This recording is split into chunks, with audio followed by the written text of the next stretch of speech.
Hello students, welcome again to Jai Bhavani Science School e-classes. I am Dr. Dhiren Jadhav and I will be teaching you the biology. So in last lecture, we studied about the introduction and the classification in biology, introduction to the classification of biology. And then we studied about the kingdom Monera, the brief introduction of kingdom Monera. Then we studied about the one of the Monerian, that is Archaebacteria. And today we will start with the Eubacteria.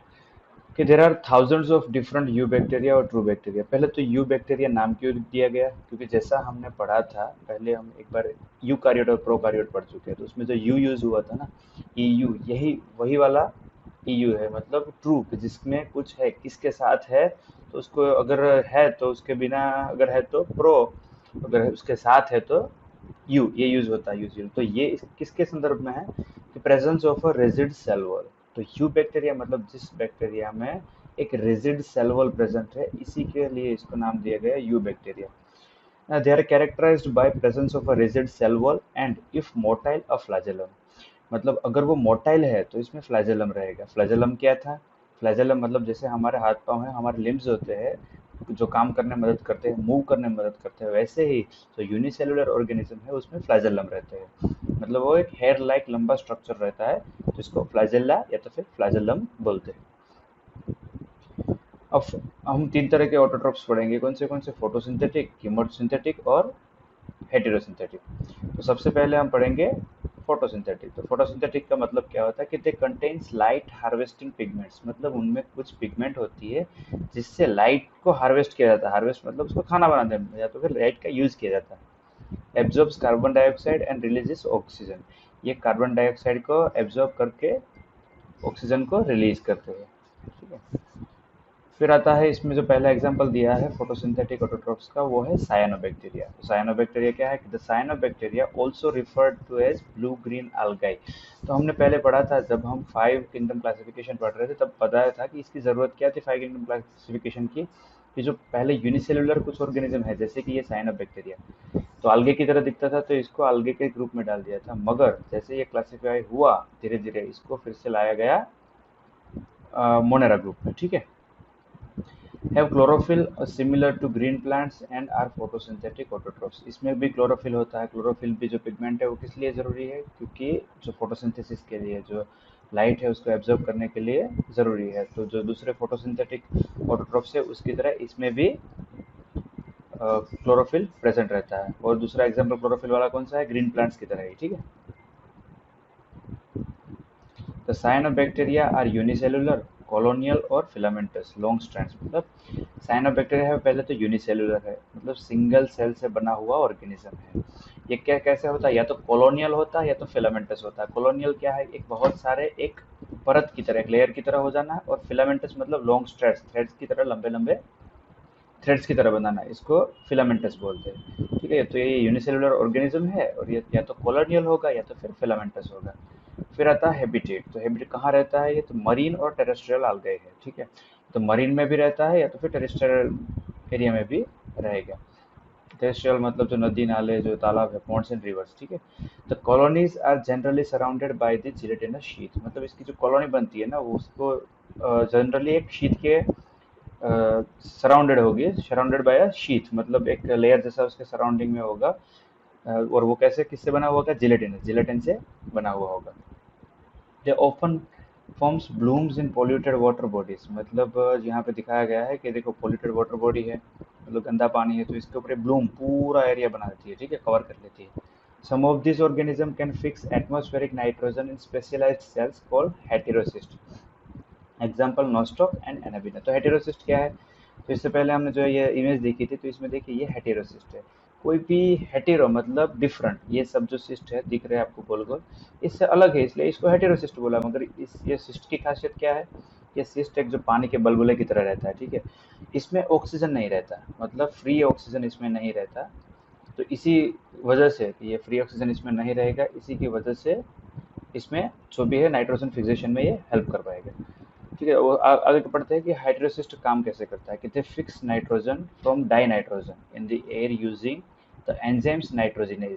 तो इसमें जो एक enzyme रहता है nitrogenase, उसका use करके वो died nitrogen में से नाइट्रोजन को फिक्स करता है, नाइट्रोजन बनाता है, ठीक है। क्योंकि डाई नाइट्रोजन है ना, वो सिंथेसिस में या फिर बायोसिंथेसिस में उसको यूज नहीं किया जाता। तो बायोसिंथेसिस में किसकी जरूरत है, मतलब कोई भी कोश या सेल बनाने के लिए किसकी जरूरत पड़ती है, नाइट्रोजन की।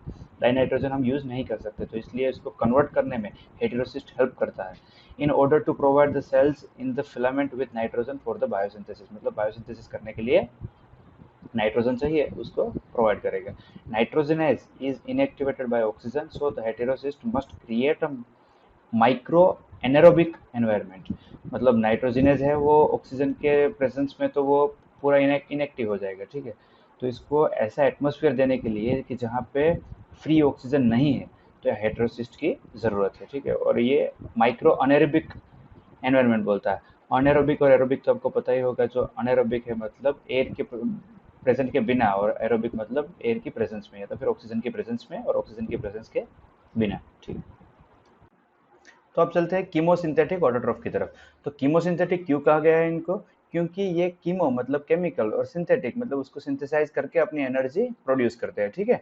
तो chemosynthetic autotrophic bacterias oxidises various inorganic substances such as nitrates, nitrites and ammonia and use the released energy for their ATP productions। मतलब ये जो कुछ नाइट्राइट्स और नाइट्रेट्स व अमोनिया जैसे सब्सटेंसेस है, इसको ऑक्सीडाइज करके उसमें से जो एनर्जी रिलीज होगी उसको एटीपी प्रोडक्शन में लेकर खुद की एनर्जी डेवलप करते हैं, ठीक है। They play a great role in recycling nutrients like nitrogen, phosphorus, iron and sulphur. मतलब ये सब जो न्यूट्रिएंट्स है ना, नाइट्रोजन हो गया, फॉस्फोरस हो गया, आयरन और सल्फर, ये सब अगर किसी भी ऑर्गेनिक मैटर में यूज हो गए, जैसे किसी ऑर्गेनिज्म ने इसको खा लिया, उसका यूज कर लिया, मतलब अपने जो भी ऑर्गेनिक मैटर है उसमें इसका यूज हो गया, तो वो ऑर्गेनिज्म के मर जाने के बाद उसको फिर से रिसाइकल करके जो एटमॉस्फेयर में कौन लाएगा, तो यही वाले बैक्टीरिया लाएंगे। मतलब किसी भी डिकेइंग मैटर हो या तो फिर कोई भी जैसे मड हो गया, तो उसमें जितने भी ये सब नाइट्रेट्स हो गए या फॉस्फोरस और आयरन सल्फर, ये सब चीजों को वापस रिसाइकल करके जो जो एनवायरमेंटल साइकिल रहता है उसमें वापस लाएंगे, ठीक है। फिर आता है हेटेरोट्रोफिक बैक्टीरिया। हेटेरो मतलब सबसे डिफरेंस, ये ना तो कीमोसिंथेटिक है ना तो फोटोसिंथेटिक है, ठीक है। Heterotrophic bacteria are the most abundant in nature.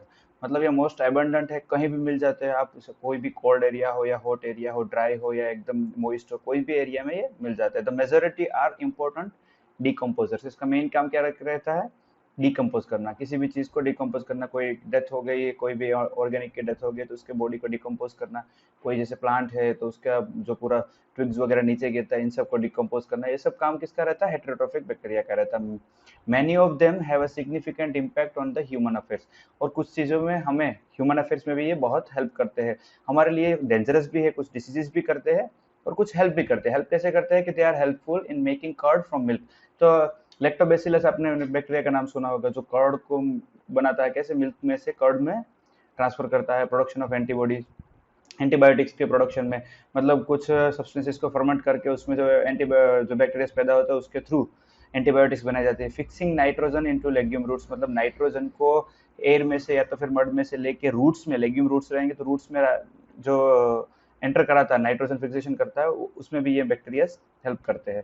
Some are pathogens causing damage to human being, crops, farms, animals and pets. इसमें से कुछ पैथोजेंस है जो हमें डैमेज भी करते हैं, जैसे cholera, typhoid, tetanus, citrus canker are well known disease caused by the different bacteria. तो ये कुछ पैथोजेंस भी है जो मतलब एनिमल्स में, ह्यूमंस में वगैरह में डिसीजेस मतलब रोग पैदा करते हैं। तो अब आता है रिप्रोडक्शन इन बैक्टीरिया। तो बैक्टीरिया में रिप्रोडक्शन कैसे होता है, नई प्रजाति को कैसे जन्म देते हैं, वो अपने संतान को कैसे जन्म देता है। तो उसके लिए bacteria reproduce mainly by fission. तो पहले तो जो बैक्टीरिया होते हैं मेनली फिजन से, मतलब अपने जो एक मदर सेल रहेगा उसमें से डिवाइड होकर दो डॉटर सेल बनेंगे, इसी में से नए दो बैक्टीरिया जन्म लेंगे। तो इसी तरह से फिजन से ज्यादातर बैक्टीरिया होते हैं वो रिप्रोडक्शन करते हैं। Sometimes under unfavourable season conditions this produces spores. मतलब अनफेवरेबल सीजन्स होती है ना, जैसे कुछ ऐसा टाइम आया कि जो बैक्टीरिया में फिजन के लिए सूटेबल नहीं है, या तो फिर कोई हार्श कोई ऐसा हैबिटेट हो गया, तो उसमें कुछ स्पोर्स पैदा करते हैं। स्पोर्स मतलब एक अलग से एक पूरा जो स्ट्रक्चर वो पैदा करते हैं जिसमें से फिर पूरा बैक्टीरिया डेवलप होता है, ठीक है। तो उसमें स्पोर्स से होता है, तो फिजन हो गया एक, तो स्पोर्स हो गया। They also reproduce by a sort of sexual reproduction. मतलब कुछ में सेक्सुअल रिप्रोडक्शन होता है, कैसे, adopting a primitive type of DNA transfer from one bacterium to या अदर बैक्टीरिया। मतलब एक बैक्टीरिया दूसरे से कुछ प्रिमिटिव टाइप ऑफ डीएनए मतलब खाली ले लेगा और उसमें से फिर सेम जिसके पास से डीएनए लिया है उसी के तरह का एक सेम नया बैक्टीरिया रिप्रोड्यूस होगा। फिर पढ़ते हैं माइकोप्लाज्मा। तो माइकोप्लाज्मा बहुत ही एक इंटरेस्टिंग है कि the mycoplasmas are organism that completely lack of cell wall. इसमें सेल वॉल ही नहीं होती है। यहाँ पे मैंने एक इमेज दे रखी है, देखिए आप, इसमें सेल वॉल होती ही नहीं, सेल मेम्ब्रेन्स होते हैं मगर सेल वॉल नहीं होती, ठीक है। They are the smallest living cell known and can survive without oxygen. मतलब ये सबसे छोटा लिविंग सेल है जो ऑक्सीजन के बिना सर्वाइव कर सकता है। वैसे कोई भी लिविंग सेल ऐसा होता नहीं है जो ऑक्सीजन के बिना सर्वाइव कर सके, मगर ये ऑक्सीजन के बिना सर्वाइव करता है। मगर इसका मतलब ये नहीं है कि दूसरे एलिमेंट्स भी इसको नहीं चाहिए या खाया पिया भी ना रह सकता है, ऐसा नहीं है। इसको सर्वाइव करने के लिए सभी एलिमेंट्स की जरूरत पड़ती है, मगर उसमें ऑक्सीजन ना हो फिर भी ये सर्वाइव कर सकता है। जैसे हाइड्रोजन डाइऑक्साइड की जगह वो हाइड्रोजन सल्फाइड ले लेगा, ऐसे। Many mycoplasma are pathogenic in animals and plants. Mycoplasma से रिलेटेड भी बहुत सारे डिसीजेज, बहुत सारे रोग हमें देखने को मिलते हैं प्लांट्स और एनिमल्स में। अब आता है ये जो हमारा किंगडम मोनेरा था खत्म हुआ और यहाँ पे आता है किंगडम प्रोटिस्टा। तो पहले तो किंगडम प्रोटिस्टा में किस किसको इंक्लूड करेंगे? Kingdom protista includes all unicellular मतलब सिंगल सेल से बने हुए और यूकारियोट्स जिसमें न्यूक्लियस मेम्ब्रेन प्रेजेंट है, ठीक है। अगर इसी की तरह सेम दिखने वाला अगर यूनिसेल्युलर ही है और जिसमें यूकारियोट की जगह बिना मेम्ब्रेन वाला प्रोकारियोट है तो वो सीधा किस किंगडम में जाएगा? मोनेरा में। तो प्रोटिस्टा की क्या खासियत है कि उसमें यूनिसेलुलर ऑर्गेनिज्म तो रहेंगे मगर साथ में यूकारियोट्स रहेंगे, मतलब जिसमें न्यूक्लियस मेम्ब्रेन प्रेजेंट है। किंगडम प्रोटिस्टा के बारे में पढ़ेंगे कि ऑल सिंगल सेल और यूकारियोट्स जो मैंने बताया आपको are placed under protista but the boundaries of this kingdom are not well defined. मतलब सारे जो यूकारियोट्स है ना सिंगल सेल वाले वो सारे प्रोटिस्टा में ऐड कर देंगे, मगर इसकी बाउंड्रीज मतलब कोई डिफाइन नहीं है कि भाई हाँ इतने ही लोग हैं वो प्रोटिस्टा में है, ठीक है। What may be a photosynthetic protistan to one biologist may be a plant to another. मतलब कोई सिंथेटिक प्रोटिस्टन आप ले लो, कोई एक बायोलॉजिस्ट उसको प्रोटिस्टन बोलेगा क्योंकि उसके कैरेक्टर्स रहेंगे प्रोटिस्टा की तरह, प्रोटिस्टा ग्रुप वाले, मगर उसमें कुछ कैरेक्टर प्लांट के भी रहेंगे तो कुछ दूसरा कोई बायोलॉजिस्ट उसको फिर प्लांट के किंगडम में डाल देगा। तो मतलब उसकी कोई डेफिनेट मार्किंग नहीं है कि भाई यहाँ इतने ही कैरेक्टर है तो वो प्रोटिस्टा है, इतने ही कैरेक्टर है तो वो प्लांट में आएगा। In this book we include, इसमें 5 तरह के हमें प्रोटिस्ट पढ़ने हैं। कौन से हैं? क्राइसोफाइस्ट, डायनोफ्लैजेलिस्ट, यूग्लेनोइड्स, स्लाइम मोड्स एंड प्रोटोजोन्स। ये सब हमें प्रोटिस्टा किंगडम के अंडर पढ़ना है जो एनसीईआरटी ने सिलेबस में दे रखा है। बाकी बहुत सारे मतलब स्पीसीज है प्रोटिस्टा के मगर वो सब हमें पढ़ने नहीं है। हैबिटेट अब की देख लेते हैं। प्रोटिस्ट के हैबिटेट क्या है कि वो प्राइमरीली एक्वेटिक है पहले तो, कि मतलब प्राइमरी वो एक्वेटिक मतलब पानी में मिले जाते हैं, ठीक है। Including fresh water and marine environment, damp soil and even snow. मतलब हर तरह के पानी मिलते हैं, फ्रेश वाटर में भी मिलेंगे मतलब मीठे पानी में जैसे रिवर्स में, पॉन्ड्स में, एंड मरीन एनवायरनमेंट मतलब मरीन मतलब समुद्र वाले सारे पानी में मिलेंगे। वो डैम्प सॉइल में मतलब कीचड़ में, और इवन स्नो, इवन जो जमा हुआ पानी है बर्फ है उसमें भी प्रोटिस्टा के जो प्रोटिस्टा किंगडम के ऑर्गेनिजम्स मिलेंगे। This kingdom forms a link with the other dealing with the plants animals and fungi. मतलब ये इसका एक जो प्लांट्स एनिमल और फंगाई किंगडम है ना इसके साथ भी एक लिंक है। कैसे? कि they are eukaryotes, the plants animal और फंगाई भी यूकारियोटिक ही है, ठीक है। मोस्ट ऑफ है माइटोकॉन्ड्रिया। तो प्लांट मतलब दूसरे ऑर्गेनिज्म ऐसे भी है जिसमें माइटोकॉन्ड्रिया रहते हैं। दे कैन बी पैरासाइट, ये पैरासाइट भी हो सकते हैं। दे ऑल प्रीफर एक्वेटिक और मॉइस्ट एनवायरनमेंट। तो दूसरे जो फंगस है जिसका प्लांट्स हो गए इनका भी, और एनिमल्स दूसरे का भी जो एक्वेटिक रहते हैं तो ये भी एक्वेटिक है।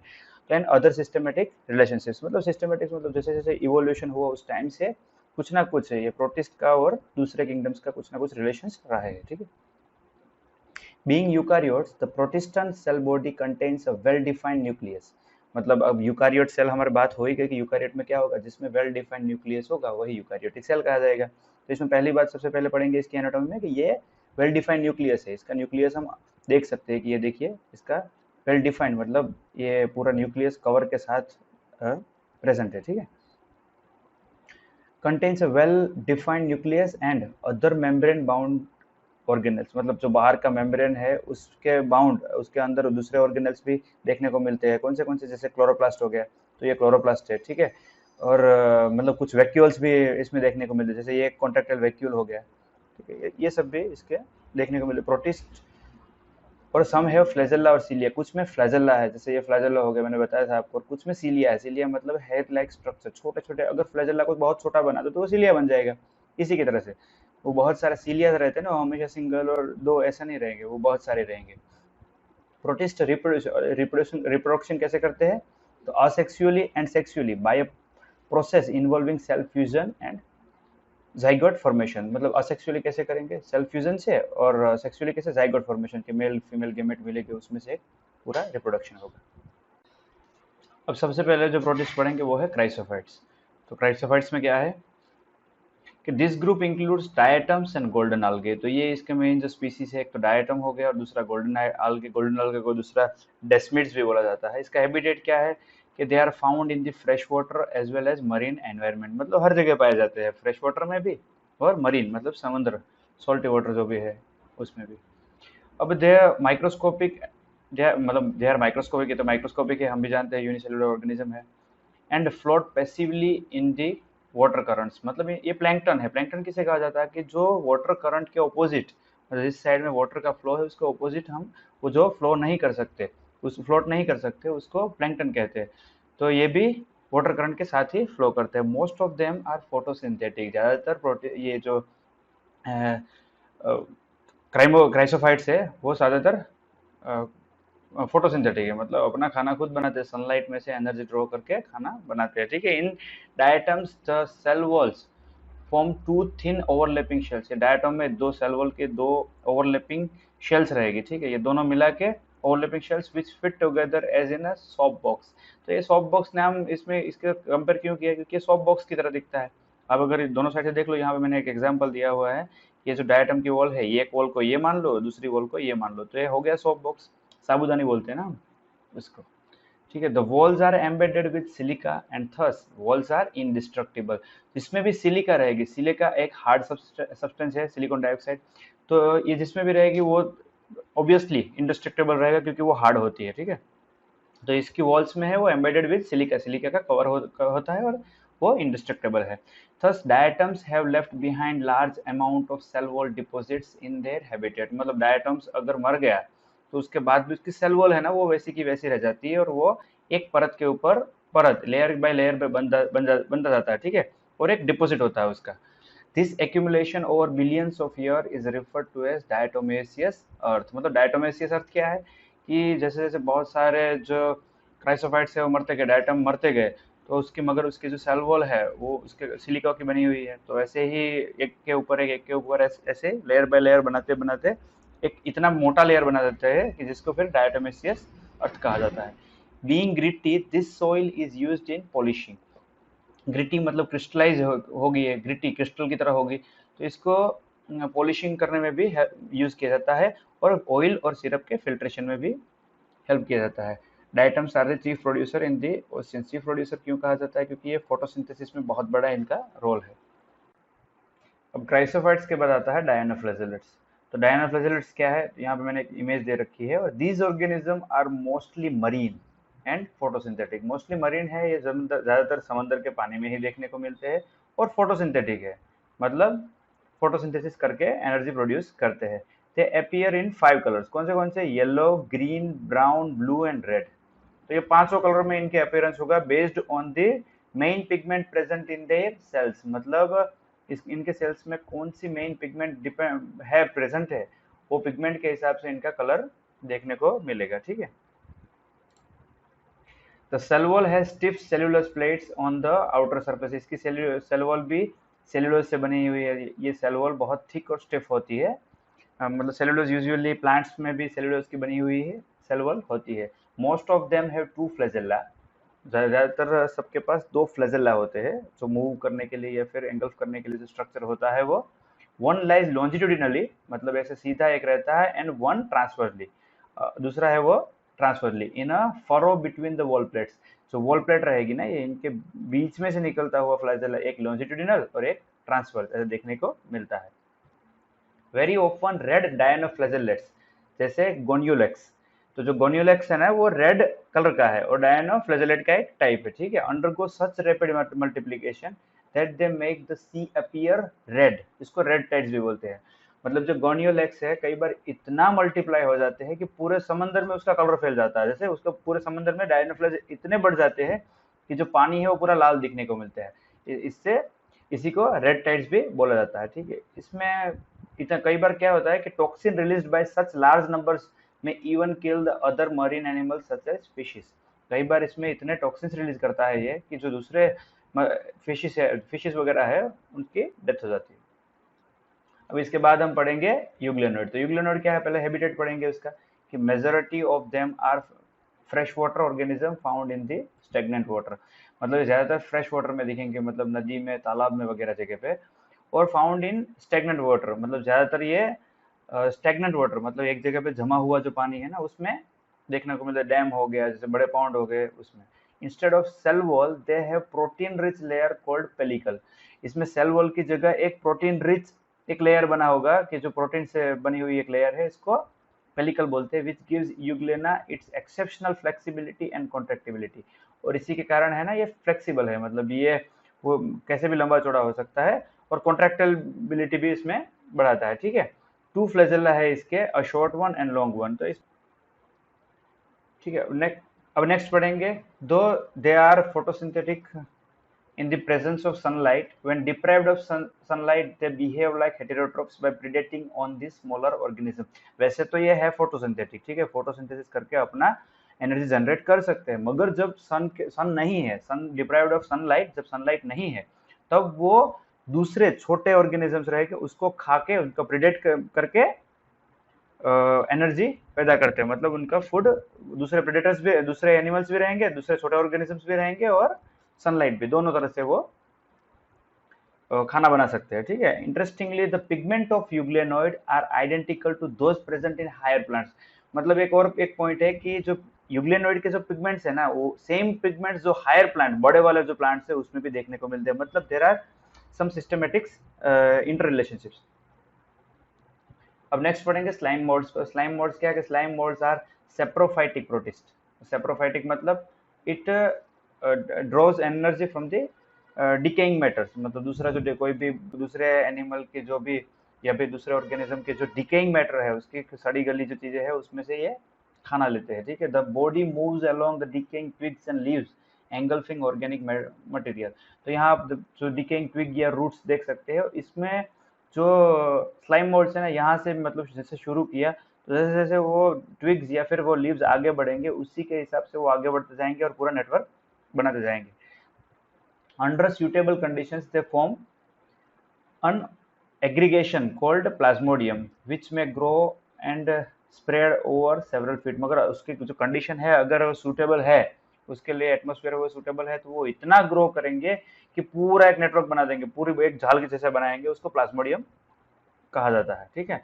ड्यूरिंग अनफेवरेबल सीजन, मतलब जब सीजन इसके फेवरेबल नहीं होती है, कंडीशन हार्श होती है, तो Plasmodium differentiate the forms fruiting bodies bearing spores at their tips। मतलब during unfavorable seasons the plasmodium differentiates and forms the fruiting bodies bearing spores and at their tips। मतलब उसको जब लगता है कि प्लाज्मो इसको कि ये जो अनफेवरेबल सीजन है, तो ये स्पोर्स बनाते हैं। कैसे ऐसे वाले स्पोर्स बनाते हैं, और the spores possess true walls. ये स्पोर्स है ना, वो ट्रू वॉल का बना हुआ है, कि जो हार्श एनवायरनमेंट है इसके ऊपर कम असर करेगा।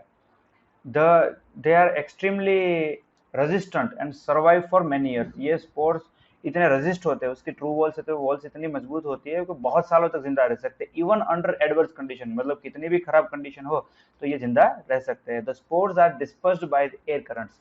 मतलब ये स्पोर्स है तो इस जगह से जैसे उसके सुटेबल एटमोस्फेयर तक जो हवा के साथ बह के माइग्रेट होते हैं, और वहां जाके फिर से नया स्लाइम मोल्ड पैदा करते हैं, ठीक है।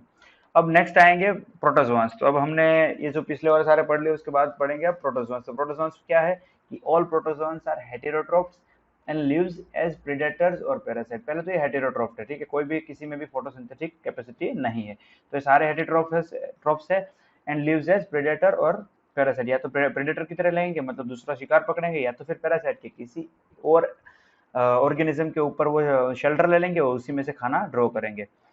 They are believe to be primitive relative of animals. इसमें बहुत सारे ऐसे लक्षण हैं जो एनिमल्स या फिर जो बड़े ऑर्गेनिज्म है उसके साथ मिलते जुलते हैं, मतलब सिस्टमिक इंटर रिलेशनशिप्स देखने को मिलती है। There are 4 major group of protozoan. Protozoan के 4 मेजर ग्रुप है, कौन से amoeboids, flagellated, ciliated and sporozoans.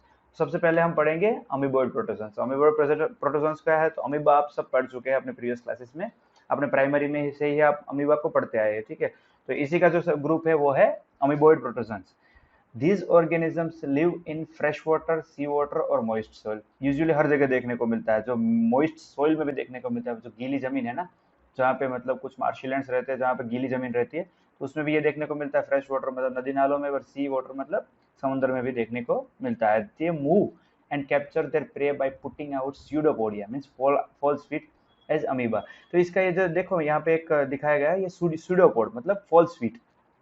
ये होता नहीं है, मगर जब भी कहीं से उसको मूव करना है या तो फिर किसी प्रे मतलब शिकार को पकड़ना है, तो ये ऐसे ये लंबा करके, दोनों साइड से लंबा करके बीच में शिकार आ जाएगा, उसको एंगल्फ कर लेगा। फिर आता है फ्लैजेलेटेड प्रोटोजोन्स। तो जैसे ये अमीबॉइड हो गया, उसके बाद हमें दो प्रोटोजोन इजीली याद रख सकते हैं, एक तो फ्लैजेलेटेड, दूसरा सिलिएटेड। फ्लैजेलेटेड मतलब जिसमें फ्लैजेला रहेगा, जैसे हेयर लाइक स्ट्रक्चर रहेगा, तो इसको फ्लैजेलेटेड प्रोटोजोन बोलेंगे, ठीक है। The member of this group are either free living or parasitic. मतलब दोनों तरह से ये भी उसकी तरह अमीबा की तरह रहते हैं, या तो फ्री लिविंग है मतलब खुद ही बाहर अलग से रहते हैं, या तो फिर पैरासाइटिक किसी और ऑर्गेनिज्म के ऊपर शेल्टर ली हुई है। ते है फ्लैजेला, इसमें फ्लैजेला है, ये इसका कैरेक्टरिस्टिक फीचर है। The parasitic forms cause diseases such as sleeping sickness. जो इसके जो पैरासाइटिक कुछ ऐसे फॉर्म्स भी है जो कुछ डिसीज पैदा करते हैं, जैसे स्लीपिंग सिकनेस हो गया। तो ये एग्जांपल इसने दिया हुआ है कि ट्रिप्नोसोमा, ट्रिप्नोसोमियासिस करके एक डिसीज होता है जो साउथ अफ्रीकन साइड्स में होता है। तो ये ट्रिप्नोसोमा ब्रुसेई है, इससे होता है, और इसमें स्लीपिंग डिस्टर्बेंस वगैरह रहते हैं। फिर आता है सिलिएटेड प्रोटोजोन। सिलिएटेड में क्या है कि जैसे वो फ्लैजेलेटेड था तो उसमें एक सिंगल फ्लैजेला देखने को मिलता था। सिलिएटेड में बहुत सारे ऐसे हेयर लाइक स्ट्रक्चर देखने को मिलेंगे, जिसको सीलियास बोलते हैं। दीज आर एक्वेटिक मतलब पानी में रहने वाला, एक्टिवली मूविंग, ये हमेशा मूव करते रहेंगे। क्यों मूव करते रहेंगे? क्योंकि उसमें थाउजेंड्स ऑफ सिलिया है, moving organism because of presence of thousands of cilia. तो सिलिया मूवमेंट करते रहेंगे, वैसे ही ये ऑर्गेनिज्म भी पूरा मूव करता रहेगा। दे हैव अ कैविटी, इसमें कैविटी भी होती है, जैसे कुछ कैविटी गलेट की जैसा रहेगा, opens to outside of the cell surface, जो सेल सरफेस के बाहर तक खुला रहता है, ठीक है। The coordinator movement of rows of cilia causes the water laden with food to be steered into the gullet। मतलब जो कैविटी रहेगी उसमें ये बहुत सारे सीलिया मूवमेंट करेंगे, तो वाटर का फ्लो भी उसी की साइड जाएगा। सीलिया के मूवमेंट की वजह से वाटर की मूवमेंट होगी, और जिस जो भी दूसरा ऑर्गेनिज्म, छोटा ऑर्गेनिज्म उसमें है, जो फूड है, वो वाटर की मूवमेंट के साथ उसमें जो कैविटी है, जो गलेट है, उसमें आ जाएगा, और उसमें से ये खाने में यूज करेगा, ठीक है। उसका एग्जाम्पल है पैरामीशियम। पैरामीशियम भी हम पहले भी पढ़ चुके हैं और आगे जाकर भी पढ़ेंगे। तो नेक्स्ट है sporozoans. This includes diverse organisms that have an infectious spore like stage in their life cycle. मतलब उनके लाइफ साइकिल में, तो रिप्रोडक्शन के टाइम में, जिसमें स्पोर लाइक स्ट्रक्चर आते हैं, स्पोर लाइक जो स्टेज आता है जितने भी प्रोटोजोआ में, उन सबको स्पोरोजोन्स में इंक्लूड किया जाएगा। The most notorious is Plasmodium, ये बहुत ही फेमस है। प्लाज्मोडियम मीन्स मलेरिया पैरासाइट, उसमें प्लाज्मोडियम वाइवेक्स, फाल्सिफोरम, ये सब इसके स्पीसीज रहेंगे। विच कॉजेज मलेरिया, मतलब जिससे मलेरिया होता है, which has a staggered effect on a human population, जिसमें स्टेज वाइज मतलब जैसे जब वो एंटर करेगा उसके बाद स्टेज बाय स्टेज उसके स्पोर बनेंगे, वो फिर से मल्टीप्लाई होगा। इस हिसाब से इसका जो होता है स्टेजरिंग इफेक्ट रहता है ह्यूमन पॉपुलेशन पे। ये था आज का दिन, और नेक्स्ट लेक्चर में हम पढ़ेंगे किंगडम फंगाई।